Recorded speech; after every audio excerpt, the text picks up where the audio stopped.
ቆላማው አካባቢ ነው።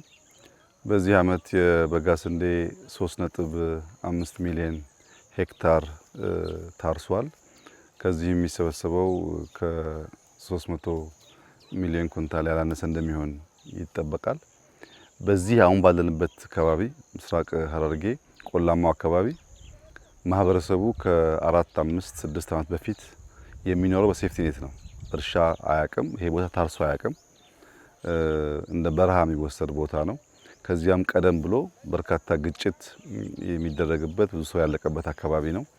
አሁን መለስተኛ ግድቦች እየገደብን በካናል በበጋ ስንዴ የጀመርነውን ስራ ከጀመርን በኋላ በዚህ አካባቢ ወደ 1000 ሄክታር ገደማ ታርሷል። አሁን በጣም የሚያስደንቀው የዛሬ 3-4 ዓመት እዚህ አካባቢ ወደ 1.1 ሚሊዮን የሚጠጋ ህዝብ በሴፍቲ ኔት ይኖር ነበር።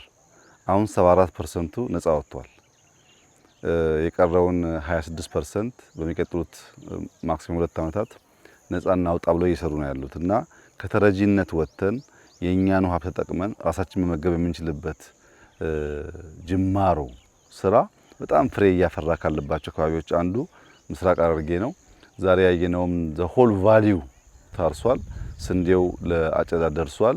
ይሄ በጣም ተስፋ ሰጪ ጅማሮ ነው። ይሄ የሚያሳየው በሀገር ደረጃ ሊታረሱ የሚችሉ ጎርጆች የተደበቁ ቦታዎች እንዳሉና እነዚያን ቦታዎች በተቻለ መጠን ውሃ አድርሰን ብናርስ በአመት 2-3 ማምረት የሚያስችል አቅም እንደምንፈጥር ያላየናቸው የተሆናቸውን ቦታዎች ማስታወስ መሬት ጦም ማደር የለበትም ብለን አስበን የጀመርነው ስራ እያስገኘ ያለው ፍሬ በጣም ተስፋ ሰጪ ስለሆነ ሁሉም አካባቢ ከዚህ ተምሮ በዚሁ አግባብ አሲዳማ መሬቶችን በማከም የተረሱ ቦታዎችን መልሶ በመጠቀም ክረምት ከበጋ በማረስ በምግብ ሉዓላዊነት የማረጋገጥ ተግባራችን ተጠናክሮ እንዲቀጥል አደራ ማለት እፈልጋለሁ። ዛሬ በዚህ አካባቢ ያየሁት ስራ በጣም ተስፋ ሰጥቶኛል። ምክንያቱም ሰፈሩ እርሻ አያቅም፣ በተረጂነት የሚኖር ነበር።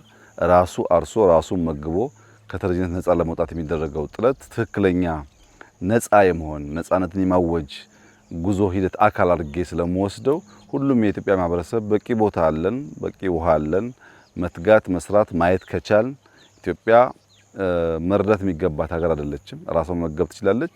ይህንን ስራ አጠናክረን እንድንቀጥል አደራ ማለት እፈልጋለሁ።